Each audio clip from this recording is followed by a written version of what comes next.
Assalamualaikum warahmatullahi wabarakatuh. Yang terhormat Ibu Mala selaku dosen mata kuliah mikrokonseling.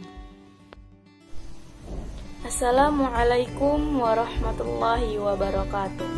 Saya Siti Nur Arifah Jamil dengan NIM 1815-2006 dari kelas BKI 5A. Baiklah, saya di sini akan menjelaskan mengenai konseling individual. Yang pertama ada pengertian.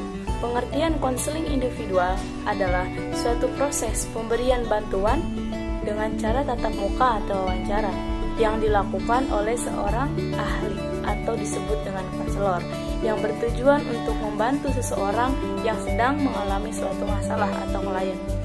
Nah, konseling individual ini menjadikan suatu kunci dasar dari berbagai konseling yang lainnya.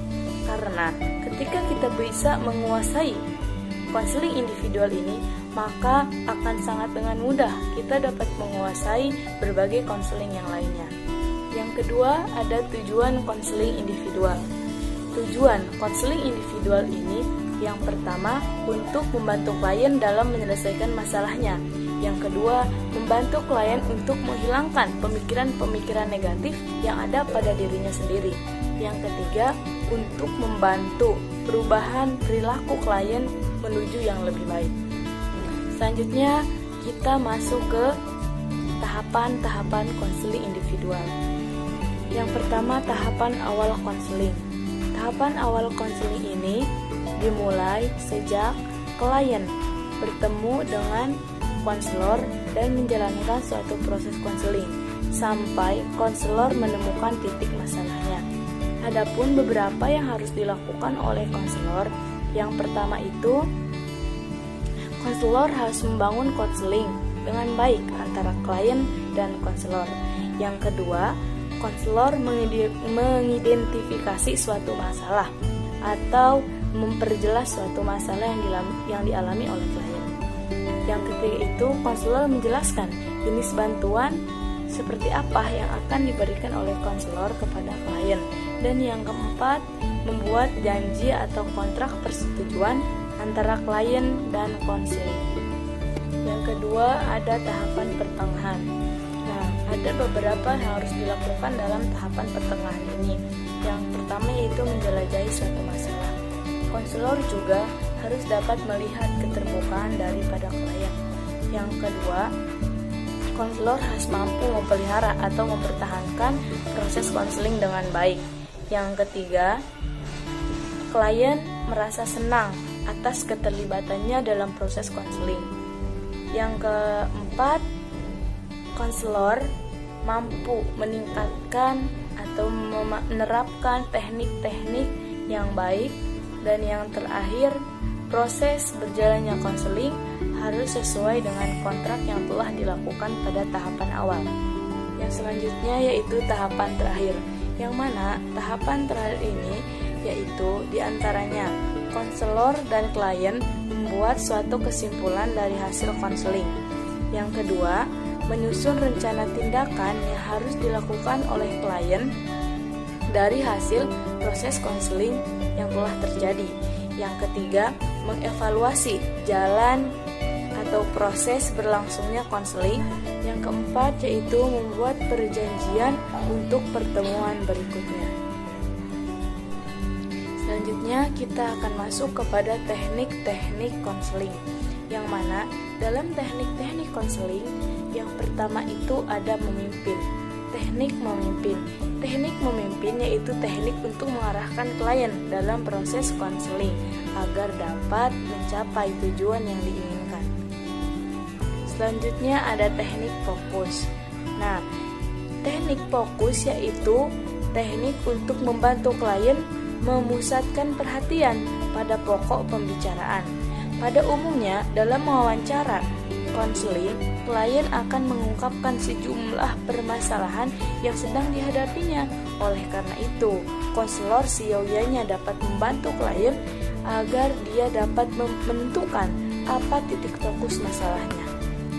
Selanjutnya yaitu teknik fokus, yang mana teknik fokus ini adalah konselor membantu klien untuk memusatkan pada titik pokok pembicaraannya, yang mana biasanya klien ketika akan melakukan konseling banyak mengungkapkan permasalahan-permasalahan yang ia hadapi. Nah, di sini konselor membantu klien agar menemukan titik pokok permasalahannya itu apa. Selanjutnya ada teknik konfrontasi, yaitu teknik yang menantang klien untuk melihat adanya inkonsistensi antara perkataan dan gerak badan, bahasa dengan gerak tubuhnya, senyuman dengan kepedihannya, yang mana terkadang klien itu sendiri tersenyum, berbicara seperti biasanya, padahal dirinya ada suatu hal kepedihan yang ia tidak katakan kepada kita. Selanjutnya yaitu ada teknik menjernihkan, yang mana teknik menjernihkan yaitu teknik untuk menjernihkan ucapan-ucapan klien yang masih samar atau masih diragukan. Nah, tujuannya untuk apa? Tujuan teknik ini yaitu untuk menarik klien agar klien itu menyatakan pernyataannya itu secara jelas, secara tegas, dan secara logis, agar konselor sendiri tidak ragu dan tidak ada kesamaran dalam hal-hal yang dibicarakan oleh klien itu sendiri. Nah, selanjutnya ada teknik memudahkan. Teknik memudahkan yaitu teknik untuk membuka suatu pembicaraan agar klien mau berbicara kepada konselor mengenai permasalahannya, perasaannya, pikirannya, dan segala pengalamannya. Selanjutnya ada teknik diam. Teknik diam dilakukan dengan cara attending sekitar 5-10 detik, yang mana teknik diam ini dilakukan agar menantikan pembicaraan si klien gitu, agar berbicara lebih lanjut dan sebagai dasar empati kepada klien daripada konselor. Yang selanjutnya ada memberikan nasihat. Pemberian nasihat ini dilakukan apabila klien meminta kepada konselor. Namun di sini juga kita harus mempertimbangkan apakah kita pantas memberikan suatu nasihat kepada klien atau tidak. Karena dalam proses konseling juga kita akan menuntut kepada klien untuk tetap menjaga kemandiriannya. Selanjutnya ada teknik merencanakan. Teknik merencanakan ini dilakukan ketika berada di ujung atau akan berakhirnya suatu proses konseling yang bertujuan agar klien dapat menentukan rencana tindakan yang baik ke depannya, yang produktif untuk kemajuan dirinya sendiri. Nah, selanjutnya ada teknik menyimpulkan. Teknik ini digunakan untuk menyimpulkan hasil pembicaraan. Selanjutnya juga ada teknik raport. Nah, teknik raport ini yaitu teknik untuk saling memahami, saling mengetahui tujuan bersama. Selanjutnya yang terakhir ada teknik penerimaan, yang mana di situ diungkapkan bagaimana cara konselor agar si klien itu mengira atau menganggap bahwasanya ia itu diterima oleh konselor. Selanjutnya kita masuk kepada komponen-komponen konseling individual. Dalam konseling individual ada dua pihak yang berlangsung. Yang pertama itu ada konselor. Konselor adalah seseorang yang memiliki kemampuan dalam layanan konseling, yang mana ia telah memiliki mandat atau kewenangan untuk melaksanakan layanan konseling tersebut, yang mana nanti konselor itu akan mengembangkan proses konselingnya dengan menggunakan beberapa teknik, pendekatan, dan asas-asas dalam konseling. Nah, yang kedua itu ada konseli. Konseli adalah seorang individu yang sedang memiliki suatu masalah. Nah, konseli atau klien ini ia datang kepada konselor dengan cara berbeda-beda. Seperti ada konseli yang datang karena keinginannya, yang kedua karena konseli datang adanya perantara dari orang lain yang memberitahu, dan ada juga konseli yang mengetahuinya itu datang kepada konselor karena adanya suatu keterpaksaan gitu, karena adanya dorongan dari pihak yang lain. Selanjutnya kita akan masuk kepada pendekatan konseling individual. pendekatan-pendekatan konseling individual. Yang pertama itu ada pendekatan psikoanalisa. Nah, pendekatan psikoanalisa merupakan pendekatan yang pertama dalam psikologi. Nah, pendekatan psikoanalisa ini diciptakan oleh Sigmund Freud pada tahun 1986, yang mana ia mengatakan bahwa pandangannya dalam struktur kejiwaan manusia itu lebih besar ada pada ketidaksadaran. Nah, struktur itu sendiri ada id, ego, dan superego. Selanjutnya ada pendekatan behavioral. Nah, pendekatan behavioral atau perilaku adalah penerapan dari berbagai aneka ragam dan prosedur yang berakar dari perkembangan teori belajar, yang mana pendekatan behavioral ini adalah suatu reaksi terhadap pendekatan psikoanalisa yang dianggap tidak banyak membantu dalam mengatasi klien. Itu pemikiran dari pendekatan behavioral ini. Adapun aspek penting dalam pendekatan behavioral adalah perilaku yang dapat didefinisikan secara operasional, diamati, dan diukur. Nah, pendekatan behavioral ini ia juga mengatakan bahwasanya perubahan tingkah laku itu bagaimana dengan lingkungannya, dengan masa lalunya. Selanjutnya ada pendekatan client center. Nah, pendekatan model ini dikembangkan pertama kali oleh Carl Rogers pada tahun 1973, yaitu suatu metode perawatan psikis yang dilakukan dengan cara berdialog dengan klien. Nah, agar tercapai suatu gambaran serasi antara diri konseli yang ideal dan dengan diri konseli sesuai dengan kenyataan yang ada. Yang selanjutnya ada pendekatan Gestalt. Menurut pandangan Gestalt, untuk mengetahui sesuatu hal ini harus melihat secara keseluruhan, tidak hanya melihat pada bagian tertentu saja. Kenapa? Karena ketika kita hanya melihat di bagian tertentu saja, maka kita akan kehilangan karakteristik penting yang lainnya. Hal ini juga berlaku pada tingkah laku manusia. Mungkin hanya itu yang dapat saya sampaikan. Semoga dapat bermanfaat. Dan saya mohon maaf apabila ada kata-kata yang tidak sesuai, kata-kata yang sedikit keseleo, yang berbelit-belit, yang mungkin sulit untuk dipahami. Kurang lebihnya saya mohon maaf.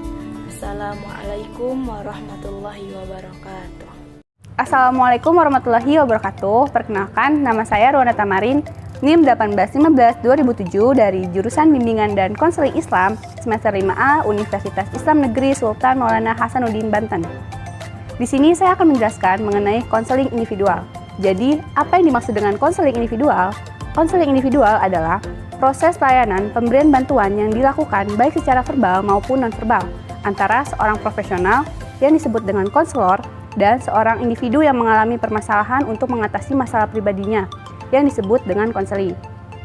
Tujuan dari konseling individual yaitu untuk menyelesaikan atau mencari solusi dari permasalahan yang dihadapi oleh konseli, memandirikan konseli, dan menghilangkan perilaku negatif menjadi perilaku positif.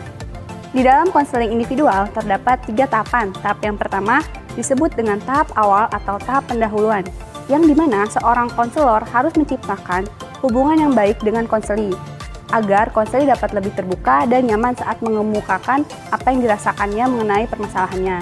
Kemudian setelah itu, konselor menjelaskan mengenai pengertian, tujuan, dan juga asas-asas yang ada di dalam konseling individual. Setelah selesai konselor menjelaskan, konseli diminta untuk mengeksplorasikan mengenai permasalahan yang dihadapinya untuk dicari solusinya secara bersama. Setelah konseli menyelesaikan apa yang ingin dia ungkapkan, konselor bersama dengan konseli menegosiasikan mengenai kontrak, yaitu kontrak waktu, kontrak tugas, dan juga kontrak kerjasama, agar proses konseling ini dapat berjalan lancar. Yang kedua yaitu tahap inti atau tahap kerja. Di dalam tahap inti, konselor memahami apa yang dikemukakan oleh konseli mengenai permasalahannya. Setelah itu, konselor memunculkan teknik-teknik konseling guna untuk mencari solusi mengenai permasalahan yang dihadapi oleh konseli. Selanjutnya yaitu tahap pengakhiran.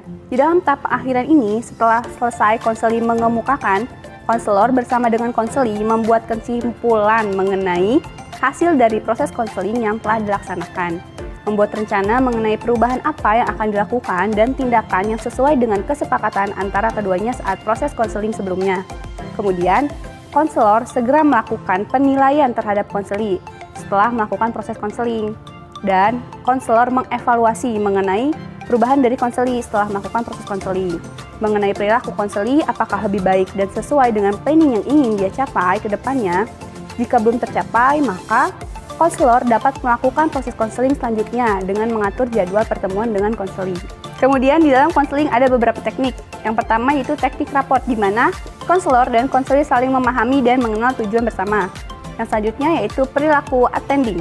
Dapat dilakukan di mana seorang konselor menyambut dan menghampiri konseli, melakukan kontak mata, memberikan suatu perhatian baik dengan bahasa lisan ataupun bahasa tubuh. Perilaku attending ini dapat menciptakan suasana nyaman, aman, dan meningkatkan harga diri dari si konseli. Yang selanjutnya yaitu teknik empati, di mana seorang konselor ikut serta dalam merasakan apa yang dirasakan oleh konseli, tetapi tidak ikut larut dalam perasaan konseli itu. Yang keempat yaitu teknik pertanyaan terbuka, yang dimana konselor bertanya kepada konseli mengenai kabar atau apa yang dirasakannya. Selanjutnya, teknik pertanyaan tertutup, yaitu konselor bertanya kepada konseli yang dijawab dengan mudah dan jelas seperti iya ataupun tidak. Lalu, teknik refleksi adalah keterampilan konselor dalam memantulkan kembali apa yang sedang dirasakan oleh konseli berdasarkan pikiran, perasaan, dan juga pengalaman sebagai suatu hasil dari perilaku yang dilakukannya, baik secara langsung maupun tidak langsung. Yang selanjutnya, teknik eksplorasi, di mana seorang konselor dapat menggali mengenai pikiran, perasaan, serta pengalaman konseli, karena tidak menutup kemungkinan konseli akan membatasi ataupun menutup diri. Yang selanjutnya, teknik fokus, yaitu keterampilan konselor harus mampu membuat konseli fokus dalam topik pembicaraan. Yang selanjutnya, dorongan minimal. Di dalam teknik dorongan minimal ini, konselor memberikan respon yang sangat singkat atau seminimal mungkin. Contohnya seperti, lalu, seperti itu, oh ya, agar konseli dapat lebih terbuka. Teknik menangkap pesan utama, di mana konselor menyatakan kembali apa yang dikemukakan oleh si konseli dengan kalimat yang sederhana dan mudah dipahami. Teknik interpretasi adalah upaya seorang konselor dalam mengulas pemikiran, perasaan, perilaku, serta pengalaman dari konseli yang tujuannya memberikan pengarahan agar konseli dapat memahami dan berubah dari hasil pengarahan yang dirujukan tersebut oleh si konselor. Kemudian teknik mengarahkan, di mana seorang konselor memberikan pengarahan kepada konseli untuk melakukan sesuatu. Yang selanjutnya yaitu teknik menyimpulkan sementara. Konselor bersama dengan konseli perlu menyimpulkan hasil pembicaraan dari proses konseling yang telah dilakukan. Dan konselor hanya membantu agar konseli mampu dalam mengatasi permasalahannya, serta tujuan dari kesimpulan sementara agar terjadi feedback antara konselor dengan konseli. Agar mencapai tujuan yang diinginkan dari proses konseling yang dilakukan, maka konselor dapat menggunakan teknik memimpin, yaitu di mana seorang konselor harus mampu dan mengarahkan pembicaraan saat proses konseling.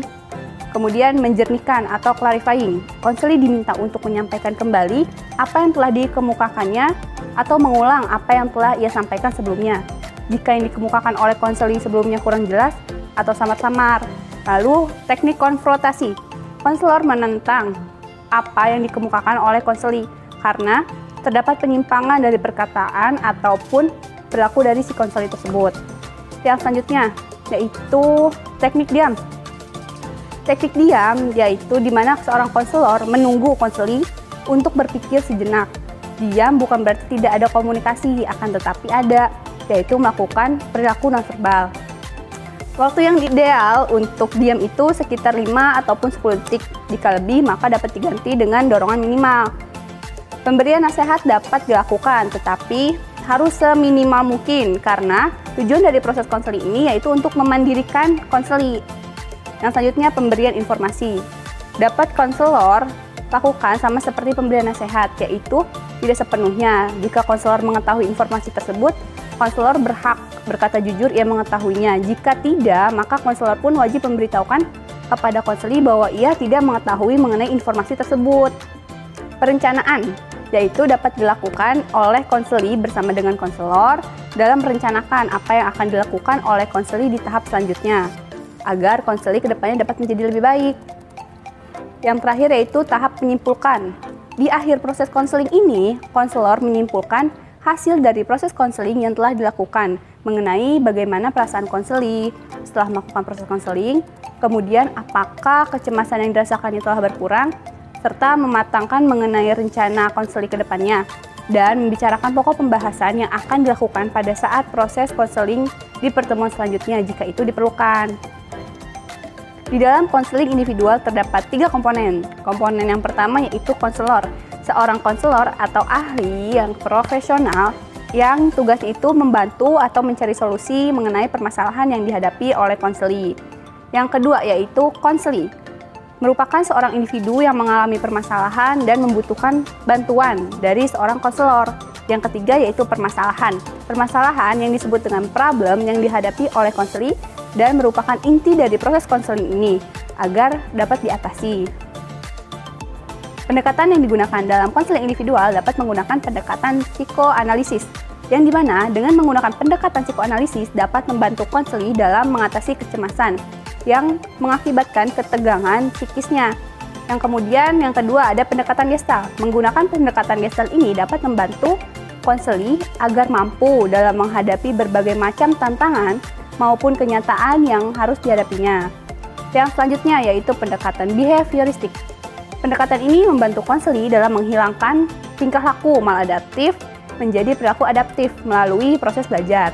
Kemudian teknik pendekatan humanistik yang tujuannya untuk membantu konseli agar dapat menyadari secara penuh terhadap potensinya dan menyadarinya terhadap tanggung jawab atas keputusannya. Yang kemudian ada pendekatan realitas. Dengan pendekatan realitas ini, membantu konseli dalam mencapai kepuasan dan kebutuhannya. Kemudian teknik client center yang itu membantu konseli untuk lebih mengenal dan memahami perasaan yang sebenarnya. Yang terakhir yaitu teknik rasional emotif terapi. Membantu konseli agar dapat memperbaiki cara berpikir, cara berperilaku sehingga tidak lagi mengalami gangguan emosional untuk kedepannya. Mungkin cukup sekian yang dapat saya sampaikan mengenai penjelasan konseling individual. Terima kasih. Wassalamualaikum warahmatullahi wabarakatuh. Assalamualaikum warahmatullahi wabarakatuh. Nama saya Sulistia Putri Hendrawan, NIM 1815-2008. Saya dari jurusan Bimbingan Konseling Islam 5A. Ini saya akan menjelaskan dan berbagi pengetahuan juga wawasan terkait konseling individual.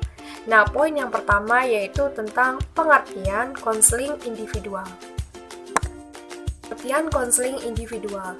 Menurut Praitno dan Erman Amti mengatakan konseling individu adalah sebagai pelayanan khusus dalam hubungan langsung tatap muka antara konselor dan juga klien. Nah, dalam hubungan itu dicermati dan diupayakan pengentasan masalahnya semampu dengan kekuatan klien itu sendiri. Nah, dalam kaitan itu, konseling dianggap sebagai upaya layanan yang paling utama dalam pelaksanaan fungsi pengentasan masalah klien. Yaitu tujuan konseling individual. Nah, tujuan dari konseling individu adalah yaitu mengentaskan permasalahan klien agar si klien ini dapat menjadi lebih baik dari sebelumnya dan juga membuat klien menjadi pribadi yang mandiri serta dapat mengantisipasi permasalahan yang sama sehingga dapat dicegah olehnya. Yaitu tahapan konseling individual. Nah, secara umum, proses konseling individual terbagi menjadi 3 tahapan yang terdiri dari tahap awal, tahap pertengahan atau kerja, dan yang terakhir adalah tahap akhir atau pengakhiran. Nah, terkait tahap awal konseling, nah tahapan ini sejak klien menemui konselor hingga berjalannya proses konseling sampai konselor dan klien menemukan definisi masalah klien atas dasar isu, kepedulian, atau masalah klien. Di mana tahapan awal konseling ada 4 poin yang harus kalian ketahui. Di antaranya, yang pertama, membangun hubungan konseling yang melibatkan klien. Nah, hubungan konseling ini bermakna jika klien ikut terlibat berdiskusi dengan konselor. Yang kedua yaitu memperjelas dan mendefinisikan masalah klien. Yang ketiga, membuat penafsiran dan penjajakan, di mana konselor berusaha menjajaki atau menaksir kemungkinan mengembangkan isu atau masalah dan merancang bantuan yang mungkin dilakukan. 4 yaitu menegosiasikan kontrak. Nah, kontrak diartikan sebagai perjanjian antara konselor dan klien. Nah, adapun kontrak ini meliputi yang pertama kontrak waktu. Nah, terkait kontrak waktu artinya berapa lama pertemuan yang diinginkan oleh klien dan konselor tidak merasa keberatan. Yang kedua, kontrak tugas, di mana tugas apa saja yang harus dilakukan konselor dan klien. Dan yang ketiga yaitu kontrak kerjasama dalam proses konseling. Itu teknik-teknik konseling individual. Nah, secara umum teknik konseling individual terbagi menjadi 14 bagian. Yang pertama yaitu perilaku attending. Nah, perilaku attending dapat juga dikatakan sebagai penampilan konselor yang menampakkan komponen-komponen perilaku non-verbal, bahasa lisan, dan juga kontak mata. Yang kedua yaitu report. Nah, report mempunyai makna sebagai suatu kondisi di mana konselor dan klien saling memahami dan mengenal tujuan bersama. Yang ketiga yaitu penstrukturan. Nah, proses menerapkan batasan oleh konselor, hakikat, batasan-batasan, dan tujuan proses konseling pada umumnya, serta hubungan tertentu pada umumnya. Yang keempat yaitu pertanyaan terbuka. Nah, pertanyaan terbuka yaitu teknik umum untuk memancing klien agar mau berbicara, mengungkapkan perasaan, pengalaman, dan pemikirannya terbuka.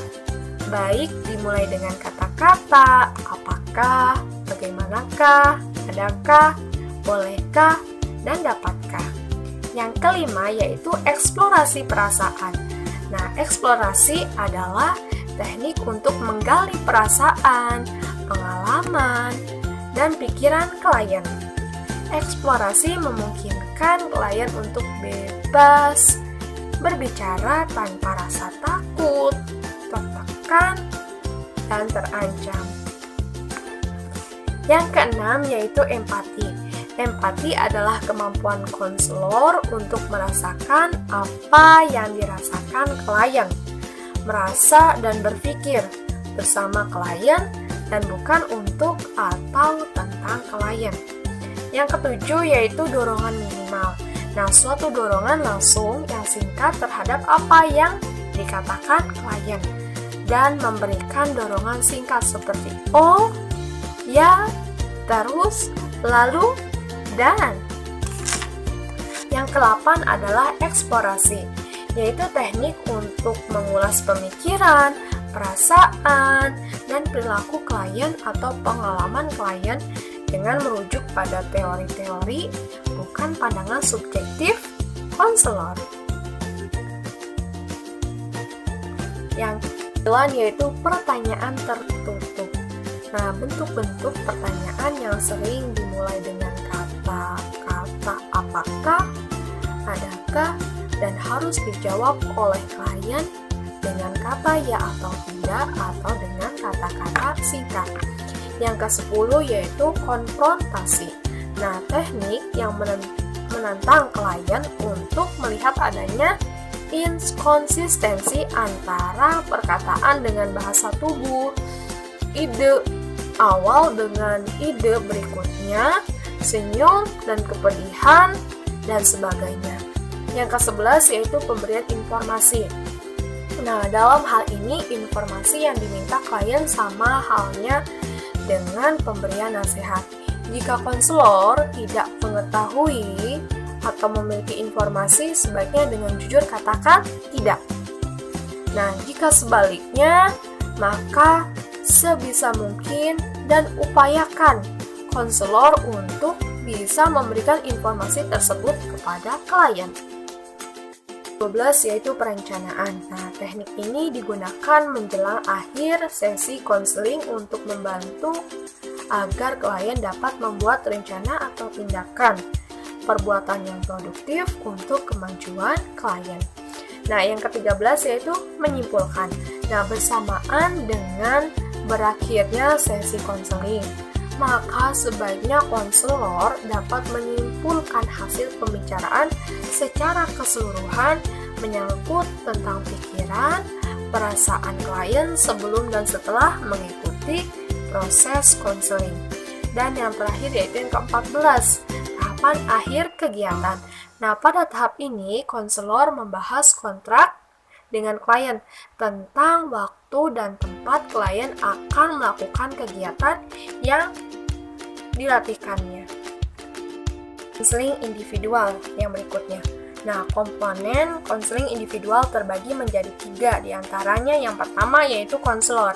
Nah, konselor merupakan seorang yang profesional dan berkompeten, di mana tugas konselor yaitu memberikan bantuan layanan bimbingan konseling kepada klien yang sedang mengalami masalah agar klien dapat mengatasi dan mengambil keputusan yang bijak dari permasalahan yang dialaminya. Yang kedua yaitu klien. Nah, klien adalah orang yang diberikan bantuan layanan bimbingan konseling oleh seorang yang profesional, berkompeten, yang kita kenal dengan sebutan konselor. Yang ketiga yaitu masalah. Nah, masalah adalah problem yang sedang dihadapi atau dialami konseling dan termasuk inti dari proses konseling itu sendiri. Baik itu masalah belajar, pendidikan, pekerjaan, pribadi, sosial, dan masih banyak lagi. Selanjutnya yaitu pendekatan konseling individual. Nah, yang sering sekali dipakai dan sangat umum yang pertama yaitu pendekatan Gestalt. Nah, pendekatan ini menekankan agar konseli memperoleh kesadaran dari satu peristiwa ke peristiwa lain. Artinya, mendorong konseli agar memiliki tanggung jawab atas dukungan pribadi, bukan orang lain. Yang kedua yaitu pendekatan behavioral. Nah, pendekatan ini menekankan konseli untuk membatasi pola-pola tingkah laku yang salah dan membantu mempelajari pola yang benar. Intinya, pendekatan ini mengubah tingkah laku klien lebih ke arah yang positif dari sebelumnya. Yang ketiga yaitu pendekatan REBT. Nah, pendekatan REBT adalah pendekatan behavior kognitif yang menekankan pada keterkaitan perasaan, tingkah laku, dan pikiran, di mana tujuannya mengajak klien untuk mengubah pikiran-pikiran irasionalnya ke pikiran rasional atau masuk akal.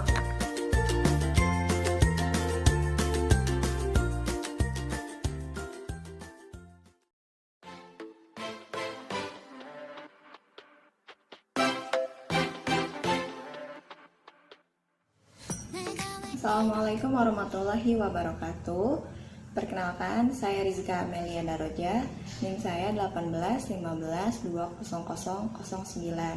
Saya jurusan Bimbingan Konseling Islam, mahasiswi dari Universitas Islam Negeri Sultan Maulana Hasanuddin, Banten. Di sini saya akan menjelaskan tentang konseling individual. Apa itu konseling individual? Konseling individual adalah proses interaksi antara konselor dengan konseli yang menjalin hubungan kerjasama yang baik agar konselor dapat membantu konseli dan menyelesaikan masalahnya. Dan adapun komponen dalam konseling individual, yang pertama ada konselor atau pembimbing. Konselor adalah seseorang yang mempunyai keahlian dalam melakukan penyuluhan atau konseling yang berlatar belakang dari jurusan psikologi, pendidikan bimbingan, atau bimbingan konseling. Komponen yang kedua yaitu konseli atau klien, yaitu seseorang yang membutuhkan bantuan dari seorang ahli atau konselor agar dapat menyelesaikan masalahnya. Dan konseli juga ada tipenya. Yang pertama, konseli sukarela, yaitu konseli yang datang menemui konselor dengan inisiatifnya sendiri dan menyadari dirinya sedang mendapatkan masalah. Dan konseli yang kedua yaitu konseli terpaksa. Konseli terpaksa ini contohnya seperti siswa yang sedang bermasalah datang ke ruang konseling atas dorongan dari guru atau orang tuanya. Yang ketiga yaitu tipe enggan. Tipe enggan ini konseli yang hanya senang berbincang tanpa menyelesaikan masalah. Jadi hanya konseli yang senang diajak berbicara, kayak curhat gitu. Tipe konseli yang keempat yaitu konseli yang bermusuhan atau konseli yang terpaksa yang sedang bermasalah cukup serius dan sifatnya tertutup, menentang, dan bermusuhan. Permasalahan atau persoalan dalam konseling yaitu suatu masalah yang nantinya akan didiskusikan bersama antara konselor dengan konseli agar nantinya menemukan jalan keluar dari masalah yang sedang dihadapi oleh konseli. Dan kegiatannya itu namanya konseling. Konseling yaitu proses bantuan yang diberikan oleh konselor kepada konseli yang nantinya akan sama-sama mencari jalan keluar atau solusi dari masalah yang sedang dihadapi. Tujuan konseling individual yaitu agar teratasi atau terselesaikannya masalah yang sedang dihadapi oleh konseli. Adapun tahapan-tahapan dalam konseling individual, yang pertama yaitu tahap awal konseling. Pada tahap ini dimulai dari saat konseli menemui konselor dan di situ mulai membangun hubungan yang baik antara konselor dengan konseli, seperti saling terbuka, saling mempercayai, saling mengerti, dan saling menghargai. Dan pada tahap ini juga nanti konselor menjelaskan tentang apa itu konseling, proses konseling, tujuan konseling, kontrak waktu, asas-asas dalam konseling, seperti asas kerahasiaan. Jadi agar konseli juga yakin bahwa apa yang ia ceritakan tidak akan disebarluaskan. Asas keterbukaan, jadi adanya keterbukaan antara konseli dengan konselor, serta asas kemandirian. Jadi si konselinya ini dapat memandirikan dirinya serta dapat menemukan masalah yang sedang ia hadapi. Asas kekinian atau tema-tema yang sedang dibahas masa kini gitu, tema-tema yang ter-up to date. Dan yang terakhir asas kenormatifan, yaitu norma-norma yang sedang berlaku. Nah udah gitu tahap yang kedua itu tahap pertengahan. Tahap ini adalah lanjutan dari tahap awal tadi. Dan pada tahap pertengahan ini konselor sudah mulai menjelajahi masalah yang sedang dihadapi oleh konseli dan mulai memberikan pertanyaan kepada konseli agar konseli sedikit demi sedikit mulai terbuka, mulai mengungkapkan masalahnya, dan konselor mulai melakukan analisa. Dan tahap yang ketiga yaitu tahap pengakhiran. Ini adalah tahap terakhir dari konseling. Pada tahap ini konseli sudah menemukan masalah yang sedang ia hadapi. Jadi pada tahap ini itu tahap penutupan konseling. Dan teknik dalam konseling individual yang pertama itu ada acceptance atau penerimaan. Jadi konselor tuh menerima konseling dengan baik. Jadi konseling merasa dirinya dihargai, kedatangannya merasa dihargai oleh konselor. Yang kedua yaitu attending, yaitu konselor memusatkan perhatiannya kepada konseli agar konseli merasa dirinya dihargai. Dan itu teknik posisi duduk. Jadi posisi duduk konselor menghadap ke konseli. Jadi agar konseli itu merasa ya ditemani gitu, ya tidak dikacangin. Atau teknik penerimaan informasi atau penstrukturan. Penstrukturan itu pemberian penjelasan tentang konseling. Ada yang penstrukturan penuh untuk konseling yang belum mengetahui apa itu konseling, ya sama sekali belum pernah melakukan konseling. Jadi dijelaskan semua tentang informasi seputar konseling. Dan ada juga penstrukturan sebagian, itu untuk konseling yang sebelumnya pernah melakukan konseling. Selanjutnya pertanyaan tertutup. Pertanyaan tertutup itu untuk mulai mengajak konseli agar mau sedikit demi sedikit mengungkapkan masalah yang sedang dihadapinya. Dan pertanyaan terbuka, jadi agar konseli bisa menjawab pertanyaan dari konselor ini secara lebih luas. Dan tekniknya itu ada lagi dorongan minimal seperti senyum, anggukan, kayak gitu. Jadi agar ini tuh teknik selingan gitu dalam konseling. Teknik selanjutnya ada interpretasi atau penafsiran. Konselor mulai menafsirkan penjelasan yang telah dijelaskan oleh konseli. Udah gitu ada teknik konfrontasi atau pertentangan. Contohnya misalkan ketika konseli mengungkapkan bahwa dirinya bahagia, tetapi mukanya tidak menyatakan seseorang yang sedang bahagia, di sini konselor memberikan penjelasan bahwa Mbak menyatakan bahwa bahagia, tapi muka Mbak tidak menunjukkan hal yang sama. Nah, di sini konselor memberikan penjelasan tentang apa yang telah disampaikan oleh konseli. Begitu teknik kesimpulan sementara ini dilakukan di pertengahan konseling. Jadi setelah apa yang disampaikan oleh konseli, konselor memberikan kesimpulan sementara sebelum akhirnya nanti ada kesimpulan akhir. Begitu teknik selanjutnya empati atau merasakan, seperti mengungkapkan bahwa konselor dapat mengerti perasaan yang sedang dihadapi oleh konseli. Selanjutnya teknik suasana diam. Teknik diam ini seperti diam 3 detik. Nah, ini itu untuk memberikan waktu kepada konseli agar konseli dapat berpikir sejenak untuk menjelaskan atau mengungkapkan masalahnya nanti, dan memberikan waktu buat konselor untuk berpikir. Dan teknik selanjutnya itu refleksi atau pemantulan makna. Konselor menangkap perasaan atau pikiran yang dihadapi oleh konseli dan merefleksikan atau memantulkan maknanya kembali agar konseli menyadari dan mengubah pola pikirannya. Selanjutnya yaitu teknik penguatan. Jadi pada teknik ini konselor memberikan penguatan tentang rencana yang sudah konseli buat. Jadi agar konselinya merasa yakin dengan keputusannya. Serta yang selanjutnya itu teknik kemandirian. Jadi pada teknik ini agar konseli dapat menemukan masalah yang sedang ia hadapi. Konseli juga dapat menentukan sendiri pilihan apa yang nanti akan ia buat untuk dirinya. Selanjutnya itu teknik pemberian nasihat. Teknik ini diberikan untuk konseli yang meminta nasihat dari konselor. Nah, terakhir kesimpulan akhir. Kesimpulan akhir itu menyimpulkan semua kegiatan konseling pada hari ini dari awal sampai akhir. Nah, yang terakhir tuh teknik pengakhiran konseling. Pada teknik ini, konselor menegaskan komitmen yang telah konseli buat, memberikan harapan, mendoakan konseli, berjabat tangan atau berpelukan, serta mengucapkan selamat bila konseli telah berhasil keluar dari masalahnya. Dan yang terakhir itu mengatur kembali pertemuan bila memang masih dibutuhkan. Dan pendekatan dalam konseling individual yang pertama itu ada psikoanalisis. Psikoanalisis berfokus pada menciptakan, menganalisa, mendiskusikan, dan menafsirkan pengalaman masa lalu. Terus pendekatan kedua ada behavioral, itu dalam mencari tujuan konseling. Behavioral itu menunjukkan adanya perubahan pikiran pada konseli, perasaan, dan perilaku konseli.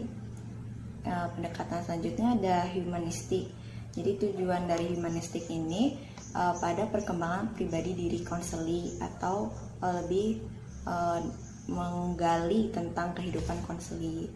Terus yang selanjutnya itu ada client center.